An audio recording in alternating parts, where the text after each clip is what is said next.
आज आप लोग से जो चर्चा होगी वो ब्रह्मांड के बारे में, यूनिवर्स के बारे में चर्चा होगी, बिग बैंग थ्योरी के बारे में चर्चा होगी, तारों के निर्माण के बारे में, ग्रहों के निर्माण के बारे में, डार्क मैटर, डार्क एनर्जी के निर्माण के बारे में, और ब्रह्मांड में जो निर्मित विभिन्न प्रकार के आकाशीय पिंड हैं उसके बारे में चर्चा आज आप लोग की विस्तार से होगी। तो सबसे पहले हम लोग समझते हैं कि ब्रह्मांड क्या है, यूनिवर्स क्या है। तो सरल शब्दों में अगर हम लोग समझें तो ब्रह्मांड एक परिकल्पना है, एक हाइपोथेसिस है, जिसके अंतर्गत हम लोग सूक्ष्म अणुओं से लेके, सूक्ष्म पार्ट से लेके विशाल आकाश गंगाओं, गैलेक्सी को भी सम्मिलित करते हैं। अर्थात हम लोग कह सकते हैं जो ब्रह्मांड है ये ग्रहों, तारों, उपग्रहों, आकाश गंगाओं तथा समस्त आकाशीय पिंडों का एक समूह है, जिसे हम लोग ब्रह्मांड या यूनिवर्स कहते हैं। इस प्रकार ब्रह्मांड क्या है, एक विशालतम प्रणाली है, एक विशालतम सिस्टम है, जिसके बारे में अभी मानव को पूर्ण रूप से जानकारी नहीं है। इसका अंदाज़ा हम आप लोग को जब आगे चर्चा करेंगे तो आपको लगेगा कि अभी हम लोग को जानकारी इसके बारे में इतना कम क्यों है। तो ब्रह्मांड के अगर हम घटकों की चर्चा करें कि ब्रह्मांड में कौन कौन से घटक सम्मिलित होंगे, तो हम आप लोग से बता दें कि जो ब्रह्मांड है उसमें आकाश गंगाएँ, बहुत सी आकाश गंगाएँ, बहुत सी गैलेक्सियाँ हैं। गैलेक्सी के बारे में थोड़ा सा हम बता दें, यदि इसके लिए वीडियो अलग से बनाना पड़ेगा, नहीं बहुत बड़ा वीडियो हो जाएगा।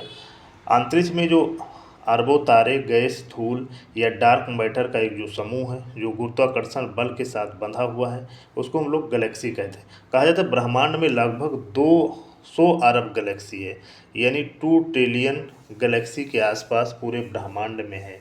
इसी तरीके से हम लोग अंदाज़ा लगा सकते हैं कि कितना बड़ा ब्रह्मांड होगा। और जो हमारा सोलर सिस्टम है, हमारी जो पृथ्वी है, वो मिल्की वे गैलेक्सी में है। फिलहाल आगे हम लोग चर्चा करते हैं कि गैलेक्सी के अलावा तारे, ग्रह, नेबुलास जिसको निहारिकाएँ बोलते हैं, dark matter, dark energy, planets के अलावा अन्य धूल कण, क्षुद्र ग्रह, कॉमेट्स, इसके अलावा अन्य बहुत से पदार्थ ब्रह्मांड के अंतर्गत पाए जाते हैं। तो सब आज हम आप लोग से जो मेन चर्चा करेंगे कि ब्रह्मांड बना कैसे, ब्रह्मांड की उत्पत्ति कैसे हुई, उसके जो अगले जो वीडियो बनेंगे वो आकाशगंगा क्या है, डार्क मैटर क्या है, डार्क एनर्जी क्या है, या अन्य जो आकाशीय पिंड है उसकी चर्चा अलग से होगी। तो ब्रह्मांड की उत्पत्ति से संबंधित कई सिद्धांत दिए गए, लेकिन जिसमें 3 सिद्धांत ज़्यादा मान्य हैं। एक महाविस्फोट सिद्धांत जिसको जॉर्ज लेमेंथियर ने दिया था, एक सतत सृष्टि सिद्धांत जिसको स्टेडी स्टेट थ्योरी कहा जाता है जो थॉमस गोल्ड एवं हरमन बांडी ने दिया था, और एक था दोलन सिद्धांत जिसको हम पल्सेटिंग यूनिवर्स थ्योरी कहते हैं, जिसको डॉक्टर एलन संडेजा ने दिया था। लेकिन जो वर्तमान में सबसे मान्य सिद्धांत है, जिस पे वैज्ञानिक जिसको सबसे प्रमाणिक मानते हो, जिस पे वर्तमान में कार्य भी हो रहा है, वो आप लोग का है महाविस्फोट सिद्धांत, जिसको बिग बैंग थ्योरी कहते हैं। इसी के बारे में चर्चा होगी। इसी के अनुसार वर्तमान में माना जाता है कि ब्रह्मांड की उत्पत्ति हुई। तो सबसे पहले हम लोग समझते हैं कि महाविस्फोट सिद्धांत क्या है, बिग बैंग थ्योरी क्या है। तो बिग बैंग जो सिद्धांत है वर्तमान में सबसे अधिक मान्य है। बिग बैंग सिद्धांत का जो प्रतिपादन किया था, जिसने दिया था, वो बेल्जियम के एक पादरी हुआ करते थे या खगोलविद जिसको एस्ट्रोनॉमिस्ट कहा जाता है, इन्होंने दिया था। इनका नाम था जॉर्ज लेमेंथियर ने दिया था 1927 में। महाविस्फोट यानी बिग बैंग सिद्धांत दिया था 1927 में जॉर्ज लेमेंथियर एक बार पुनः बता दें कि ये बेल्जियम के पादरी और खगोलविद थे। इस सिद्धांत के अनुसार कहा जाता है कि जो ब्रह्मांड है आज के लगभग 15 अरब साल पहले अगर देखा जाए तो ब्रह्मांड एक अत्यंत सूक्ष्म, गर्म और सघन यानी अत्यंत सघन बिंदु के रूप में था, और कहा जाता है मटर के दाने के बराबर था।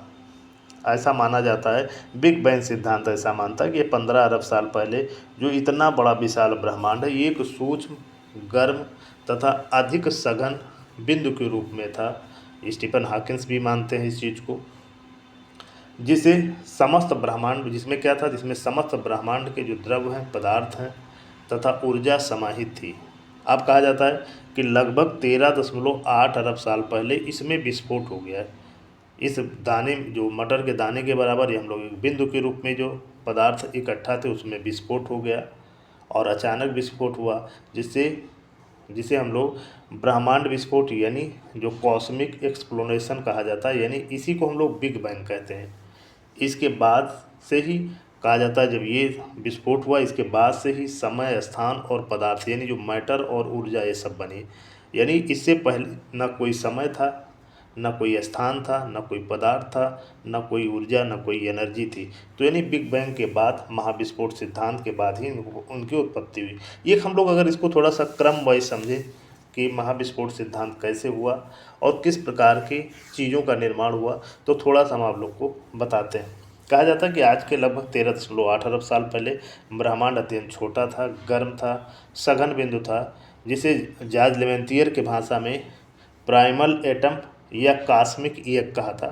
जॉर्ज लेमेंतियर ने इसको प्राइमल प्राइमल एक या इसी को कॉस्मिक ईयक कहा था या प्राइमल एटम कहा था इसको।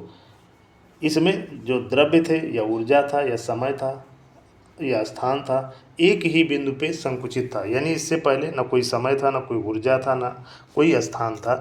ये जॉर्ज लेमेंतियर मानते हैं, यह बिग बैंग सिद्धांत मानता है कि आज के लगभग 13.8 साल पहले कुछ नहीं था। बिग बैंग क्या हुआ था? बिग बैंग मतलब महाविस्फोट जब हुआ, अचानक इस बिंदु में कहा जाता है ये फैलना शुरू हो गया। और यह कोई धमाका नहीं था, शुरुआत में कोई धमाका नहीं था, बल्कि तेज़ी से इसका प्रसार हुआ, रैपिड एक्सपेंशन हुआ था। और इसी समय जब ये फैलना शुरू हुआ तो टाइम और स्पेस यानी अंतरिक्ष की शुरुआत हुई। जब बिग बैंग सिद्धांत हुआ, बिग बैंग विस्फोट हुआ, इसके बाद कहा जाता है कि मूल कणों, कहा जाता है कुछ ही सेकंड में मूल कणों का जन्म हुआ। जैसे पहले ही सेकंड में कहा जाता है मूल कणों, जैसे प्रोटॉन, न्यूट्रॉन या इलेक्ट्रॉन को हम मूल कण मानते हैं, इसका निर्माण हो गया एक ही सेकंड के अंदर।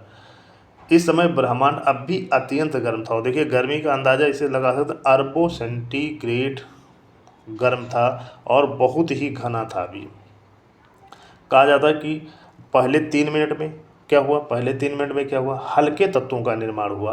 कहा जाता है जब तापमान थोड़ा कम हुआ तो जो कण थे इनके आपस में, जो कण थे आपस में जुड़कर हल्के तत्व बने, जैसे हाइड्रोजन, हीलियम और लिथियम जैसे तत्वों का निर्माण हुआ। इसी प्रक्रिया को हम लोग कहते हैं न्यूक्लियोसिंथेसिस कहते हैं। जब छोटे छोटे जो हल्के परमाणु आपस में जुड़ना प्रारंभ हुए तो इसको हम लोग न्यूक्लियोसिंथेसिस कहते हैं। लगभग 3.8 साल बाद क्या होता है, यानी बिग बैंग के 3.8 साल बाद क्या होता है, परमाणु और प्रकाश का जन्म होता है, यानी लाइट का जन्म होता है। जब तापमान पर्याप्त कम हुआ तो इससे इलेक्ट्रॉन के नाभिक जुड़ गए और पहले परमाणु बने यानी एटम बने। इसके बाद प्रकाश स्वतंत्र रूप से यात्रा करने लगे। हम लोग जानते हैं कि लाइट की ही जो स्पीड होती है लगभग 3 लाख किलोमीटर पर सेकेंड होती है। और यही प्रकाश आज भी हमें कॉस्मिक माइक्रोवेव बैकग्राउंड रेडिएशन, यानी इसको शॉर्ट फॉर्म में CMBR कहा जाता है, कॉस्मिक माइक्रोवेव बैकग्राउंड रेडिएशन के रूप में मिलता है, जो बिग बैंग का एक प्रमाण माना जाता है, एक प्रूफ माना जाता है। कहा जाता है करोड़ों वर्ष बाद फिर क्या होता है, तारों और आकाशगंगाओं का निर्माण होता है। तारे विशाल गैस और धूल के बादलों से बनते हैं। जो तारे बनते हैं इसमें मुख्यतः हाइड्रोजन और हीलियम गैस होती है। करोड़ों तारे मिलकर एक बड़ा गुरुत्वाकर्षण तंत्र सिस्टम बनाते हैं और यही प्रणाली आगे चलकर क्या बन गई, आकाशगंगा, या जिसको हम लोग मिल्की भी बोलते हैं। ग्रहों का निर्माण इसी प्रकार कहा जाता है। जो तारों के वो चारों ओर गैस, धूल, मिट्टी जो थी वो चक्रीय रूप से तारों का चक्कर लगाने लगी और बाद में संगठित होकर ग्रहों का निर्माण हुआ। इसी प्रकार उपग्रहों का भी निर्माण हुआ। अब एक चर्चा आती है कि हम लोग ब्रह्मांड का केवल 4% ही भाग देखा जा सकता किसी रूप में, और लगभग 4 से 5% और लगभग 95% भाग इसका दिखाई ही नहीं देता, यानी एकदम अंधेरा जैसा होता है।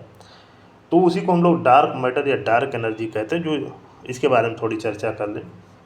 डार्क मैटर एक अदृश्य एवं रहस्यमयी पदार्थ है जो हमें दिखाई नहीं देता है, लेकिन गुरुत्वाकर्षण प्रभाव के कारण इसके हम अस्तित्व को पहचानते हैं, महसूस करते हैं। और ब्रह्मांड का लगभग 27% जो भाग है ये डार्क मैटर से बना हुआ है। डार्क एनर्जी क्या है? एक अज्ञात ऊर्जा है जो पूरे ब्रह्मांड में फैली हुई है। यह ऊर्जा ब्रह्मांड को तेज़ी से फैलाने का काम करती है और ब्रह्मांड का लगभग 68% भाग डार्क एनर्जी से बना हुआ है। इस प्रकार हम लोग क्या कह सकते हैं कि कि ब्रह्मांड का लगभग 95% भाग डार्क मैटर या डार्क एनर्जी से बना है, जो अदृश्य है, दिखाई ही नहीं देता है, न टेलीस्कोप न किसी से नहीं देखा जा सकता है, तथा 5% भाग ही साधारण पदार्थ से बना है, जो हमको दिखाई देता है। यही कारण है हम लोग अनुमान ही नहीं लगा पाते। जब 95% भाग दिखाई भी नहीं देता और वहाँ पे आदमी जा भी नहीं सकता, तो हम अनुमान ब्रह्मांड का पूर्णतया नहीं लगा पाते हैं। बिग सिद्धांत में अगर हम देखा जाए, बिग बैंग सिद्धांत आया, इसमें प्रमुख वैज्ञानिकों के योगदान की थोड़ी हम लोग चर्चा कर दें। क्या ये सिद्धांत में कितने लोगों ने योगदान दिया? तो सबसे जो बड़ा योगदान है जॉर्ज लेमेंतियर का है। जॉर्ज लेमेंतियर को मैं बता दूं, ये बेल्जियम के पादरी थे और खगोल शास्त्री थे, और इन्होंने ही बिग बैंग सिद्धांत दिया था, इसीलिए इनको बिग बैंग सिद्धांत का जनक माना जाता है। इसके अलावा एक अन्य प्रमुख वैज्ञानिक का योगदान है एडविन हब्बल। एडविन हब्बल जो अमेरिका के खगोल शास्त्री थे, इन्होंने 1929 में टेलीस्कोप की सहायता से प्रमाणित किया कि आकाश गंगाएं एक दूसरे से दूर जा रही हैं, अर्थात ब्रह्मांड अभी क्या हो रहा है, ब्रह्मांड का अभी फैलाव हो रहा है, और ब्रह्मांड क्या हो रहा है, अभी फैल रहा है। इस तरीके से इन्होंने जॉर्ज लेमेंतियर के विचारों को समर्थन किया, या इनके विचारों को समर्थन भी मिला जॉर्ज लेमेंतियर के। इसी के अलावा एक और योगदान था अर्नो पेंजियस और रॉबर्ट विल्सन। इन्होंने 1965 में योगदान जो दिया, अमेरिका के रेडियोलॉजिस्ट और खगोल शास्त्री। इसके अलावा स्टीफन हॉकिंग, इन्होंने कॉस्मिक, जिन्होंने 1970 से लेकर 1990 के दशक में काफी योगदान दिया बिग बैंग सिद्धांत के संदर्भ में, ब्रह्मांड की उत्पत्ति के संदर्भ में। ये ब्रिटिश भौतिक विज्ञानी थे, इन्होंने बिग बैंग और खोज की थी, बिग बैंग का और गणितीय मॉडल बनाया, बिग बैंग सिद्धांत का गणितीय मॉडल बनाया, यानी ब्रह्मांड का बनाया थी, और इन्होंने बताया कि जो ब्रह्मांड की शुरुआत हुई, से सिद्धांत का सबसे प्रायोगिक प्रमाण सिंगुलरिटी से हुई। सिंगुलरिटी का मतलब इसको उन्होंने सघन बिंदु कहा था, यानी ये कैसा है, ये अत्यधिक घनत्व और ऊर्जा वाले रेडियोलॉजिस्ट और इन्होंने भी बिग बैंग सिद्धांत का समर्थन किया, अर्थात जो ब्रह्मांड की उत्पत्ति हुई है बिग बैंग सिद्धांत के अनुसार माना इन्होंने, यानी जो आप। इसके अलावा अन्य जो प्रमुख योगदानकर्ताओं में देखा जाए तो एक एलन गुथ हुए, ये भी अमेरिकन भौतिक शास्त्री थे। इन्होंने इन्फ्लेशन थ्योरी दिया था 1981 में, और इन्होंने बताया कि जो कॉस्मिक इन्फ्लेशन हुआ का सिद्धांत प्रस्तुत करते हुए इन्होंने बताया, इनके अनुसार जो ब्रह्मांड की उत्पत्ति के बाद अत्यंत कम समय में किस प्रकार ब्रह्मांड का विस्तार हुआ, उसको समझाने का प्रयास किया। तो इस प्रकार इन्होंने भी बिग बैंग सिद्धांत का ही समर्थन किया। अब एक कहा जाता है जो डार्क मैटर की खोज किसने किया था, तो ये फ्रिट्ज ज़ुइकी थे। ये स्विट्ज़रलैंड के वैज्ञानिक थे, खगोल शास्त्री थे। इन्होंने 1933 में डार्क मैटर की खोज की थी, और इसको प्रमाणित भी किया था वीरा रोबिन ने 1970 में। तो इस तरीके से हम लोग कह सकते हैं कि जो बिग बैंग सिद्धांत के संदर्भ में कई वैज्ञानिकों का योगदान रहा है, जिसमें जो सबसे महत्वपूर्ण योगदान था या जिसका प्रारंभिक योगदान हम लोग मानते हैं वो जॉर्ज लेमेंतियर का था। इसके अलावा स्टीफन हॉकिंग का, एलन गुथ का, एडविन हब्बल का, अन्य वैज्ञानिकों का भी योगदान इसमें रहा। ब्रह्मांड के संदर्भ में एक दो बातें हम आप लोगों को और बताएं, इससे भी अंदाज़ा लग सकता है कि ब्रह्मांड कितना विशाल है। कहा जाता है ब्रह्मांड में लगभग 2 खरब आकाश गंगाएं हैं, और एक आकाश गंगा में लगभग 100 अरब तारे हैं। तो इससे अंदाज़ा लगाइएगा कि ब्रह्मांड में 2 खरब आकाश गंगाएं हैं, और एक आकाश गंगा में लगभग 100 अरब तारे हैं। इसके अलावा एक तारे में हम लोग अगर 10 ग्रहों को भी ले लिया जाए, और एक ग्रह में अगर 10 उपग्रहों को ले लिया जाए, इसके अलावा अन्य आकाशीय पिंड जो कॉमेट्स हैं, इसके अलावा क्षुद्र ग्रह हैं, अगर इसको सम्मिलित कर लिया जाए तो हम लोग सहज अंदाज़ा लगा सकते हैं कि ब्रह्मांड कितना विशाल है। और अभी जैसा हम लोग जानते हैं कि ब्रह्मांड युवावस्था में है और ब्रह्मांड का भी प्रसार हो रहा है। अब ये कहा जाता है क्या ब्रह्मांड का हमेशा प्रसार होगा या इसका क्या होगा, तो वैज्ञानिक 2 मत मानते हैं। कहते हैं भाई एक तो अनंत तक और ब्रह्मांड का प्रसार हो सकता है, और ये कहा जाता है जब इसकी ऊर्जा कम होगी, एनर्जी कम होगी, तो ब्रह्मांड धीरे धीरे सिकुड़ता जाएगा और एक समय आएगा फिर उसी बिंदु पे आ जाएगा, यानी सारा चीज़ सिकुड़ के एक बिंदु पे आ जाएगा। तो ब्रह्मांड का 2 मत चल रहे हैं। फिलहाल अभी वैज्ञानिकों के पास ब्रह्मांड के संदर्भ में बहुत अधिक जानकारी नहीं है। तो आज आप लोग को जो जानकारी दी गई ब्रह्मांड के बारे में कि ब्रह्मांड की उत्पत्ति कैसे हुई, ब्रह्मांड के विभिन्न पदार्थों की उत्पत्ति कैसे हुई, ब्रह्मांड की उत्पत्ति के संदर्भ में प्रमुख योगदान देने वाले व्यक्तियों की चर्चा हुई।